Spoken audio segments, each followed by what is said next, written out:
And here, this is the John Kasich Reelection Protection Act.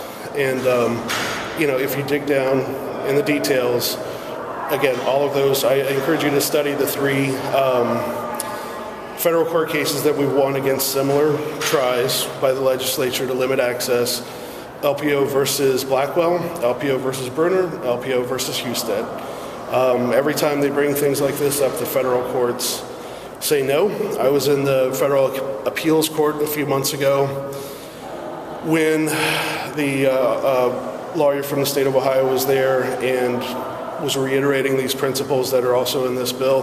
The three-judge panel literally laughed in her face. They audibly laughed at the nonsense she was spouting. So this is just an attempt to divert resources from Ohioans who want a different voice, a different choice at the ballot box. And limiting democracy is kind of a bad thing, and it's a cynical attempt to save a dying governor and a dying political party.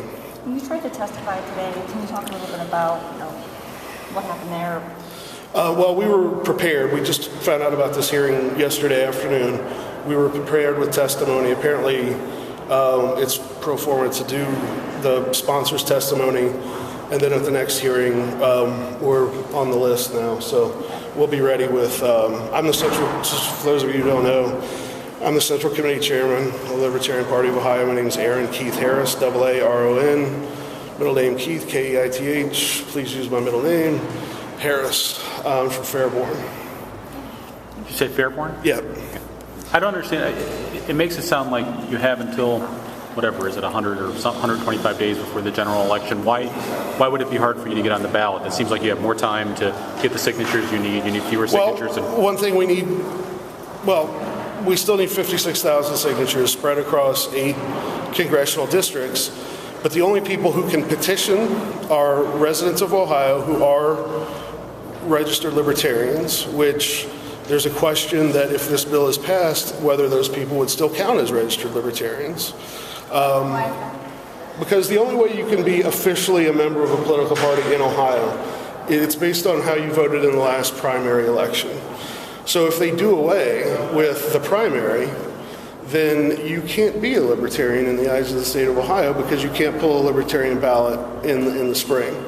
So right now, we have a lot of people who voted for Ron Paul in 2012 because he's a small L libertarian that are working with us now, but they can't fill positions in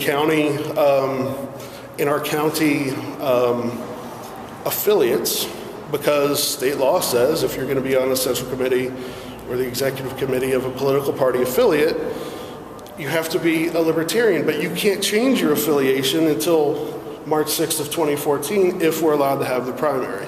So there are all these, I see the puzzlement on your faces. All these rules, it's like, it's very hard to navigate all these things. The petitions have to be on a certain size of paper. They have to, there's all these ways that they can invalidate a signature if they don't think that the signature kind of looks like the person. So, and with the Secretary of State's office being the person who's going to enforce these rules, who's the Secretary of State? John Husted.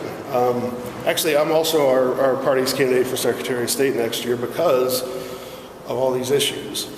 It's very, very cynical and unfortunate that, especially the Republican Party that's very gung-ho for war in Afghanistan, Iraq, and other places, so that we can bring democracy to those places.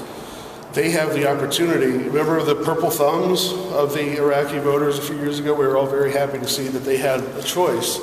Iraqi voters have a much freer range of choice of political parties than Ohioans have. That's ridiculous, and that's what this bill is going to make you